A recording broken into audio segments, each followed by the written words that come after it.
Today we're here at the Las Vegas City Hall, beautiful place. We're going to be talking with Mayor Pro Tem Michele Fiore. Great lady, great veteran supporter. So let's go talk to her right now.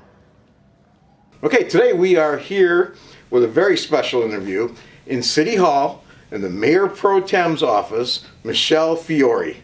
Michele, thank you for being here today. Thank you so much. Can we shake hands even though it's not Absolutely. COVID? No, it's all good. So, again, through this crisis, I really believe that it's up to each and every one of us to know, if we don't feel good, we stay home. Yeah. But as a public servant, I'm out and about every day serving the community. Yeah. That's good. I mean, Peter Polivos, our chairman. Oh, he's amazing. Yeah, isn't he great? Yeah. I love Peter. Yes, absolutely. I don't know anyone that doesn't love Peter. Me either. The guy knows everybody. And he does so much for the community. Oh, he does. Yeah. Let me tell you, he's feeding the whole city, the whole county. Yeah. He's feeding everything. Well, you were with us today over at the Metro Police Headquarters. Yes. And Peter comes through again over there. Food over there, yeah. We've done the VA, and tomorrow we're doing the UMC hospital. So yeah, nice. he's a great guy. But I got to tell you, when he told me that we're going to have a chance to do the interview, I said, yay, let's do this. I'm glad. So thank you for doing this. Absolutely, and it's my pleasure, and thank you so much for being a big supporter as well. I support all absolutely. of our veterans. Yeah. And vets, you got to know something here before we get started. Michele, can I call you Michele? Of course. Mayor Pro Tem, whatever you want. Everyone says, what's your title? And I say, Michele. Okay. Just well, you Michele. see, she's got this queen chair, so I didn't know if it was your highness or what, But vets, she's a huge supporter of veterans and our issues. She's got our back, and I'm going to tell you, we got yours. Thank you yes, so much. Yes, absolutely. Well, my two beautiful daughters, Sheena and Savannah. Sheena is 31, and Sheena was born on Guantanamo Bay in Gitmo on the base. Oh, wow. So the father of my two children were in the Navy. So he was a service member, and so of course, I mean, my kids come from a military man, and I lived in Gitmo for 18 months. Good Lord. Yeah, so she has a 5-page birth certificate, and so I just really know the price each and every one of you pay to make sure America is defended and free. Yeah, like the old saying, all gave some gave all. That's right. Yeah, and that's so true. Especially, you watch the news now. It's calmed down with our men and women over in Afghanistan and Syria and all other places. But every time I see the news, I just kind of tighten up, and hoping none of our people got hurt. That's right. Yeah, it's something else. So that answers my next question. That where did you get your veteran supporting from? Oh yes. Yeah. So absolutely. that's awesome. Yeah, it's really and especially being a dependent wife and living on the military base in Cuba, you learn a lot. I mean, you learn a lot, and just the respect level that I have for all of our military and all of our law enforcement. It's amazing. And you have the double whammy. I know. So you actually were a police officer for 14 years in Detroit. So I was born and raised in Brooklyn, and my uncle was a police officer in the Bronx for 33 years. That's outstanding. Yeah. That's some tremendously hard work. Yeah, so it is. Bless his heart. That's good. Absolutely. Now, okay, you're Mayor Pro Tem. Yep. You're a City Councilwoman Ward 6, right? Is it Ward 6 or? Yep, it's Ward 6. And she gave me a Diet Coke, and now I'm gonna burp.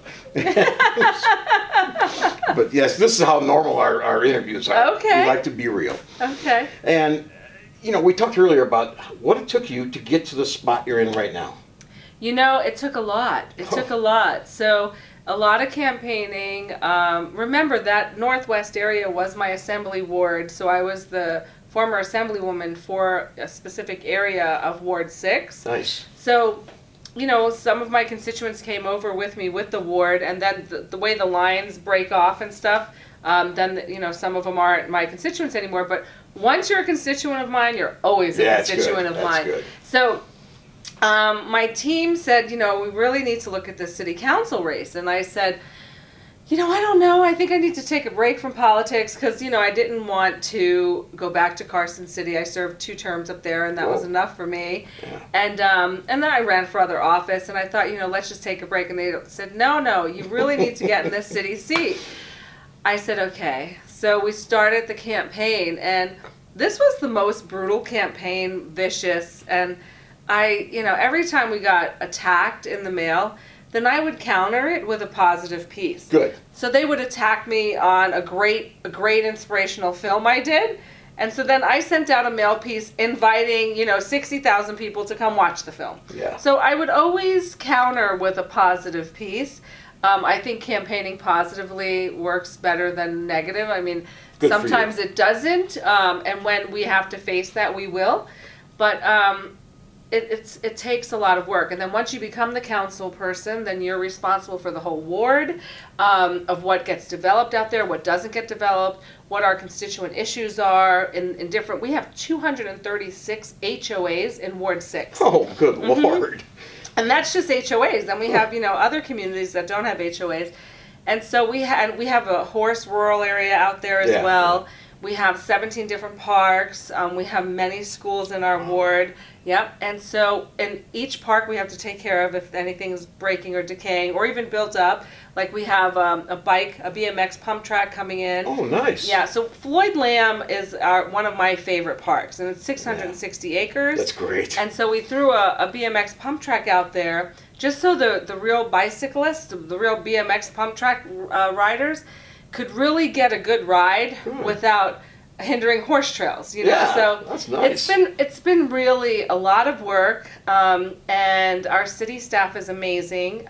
They continually to do it, and that's what we do. And then once I was a council person for like a year and a half, I remember I was in Italy, and I got a phone call from our mayor, and our mayor said, "Councilwoman?" And I said, "Yes." And she says, "I just want to let you know that on the agenda that's going to come out tomorrow, I know the media is going to be calling you because on the agenda, I'm going to make you the Mayor Pro Tem." Which was like such an honor, an honor to be Mayor Carolyn Goodman's Mayor Pro Tem. It's a big honor. Yeah. Big honor. Oh, yeah. And, you talk about the honors that you've gotten.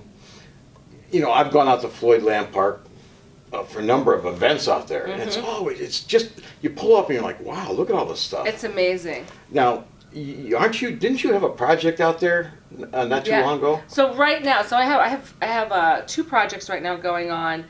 So the BMX track, that we're doing our grand opening Saturday morning in just 2 days. And then we have the hay barn project that we've been working on since the day I got elected. So the hay barn is historical. Yeah. It's 80 years old, but it was decaying and dilapidating. And so rehabbing, a historical barn takes a lot of energy, a lot of effort, a lot of money. So we've had the community chip in with structural engineering, with roofing, and I mean, it took us 3 years just to get to where we are right now, just rehabbing it and making sure it doesn't get destroyed. And so we're saving the hay barn. There's been a lot of misinformation, unfortunately, out there over the hay barn.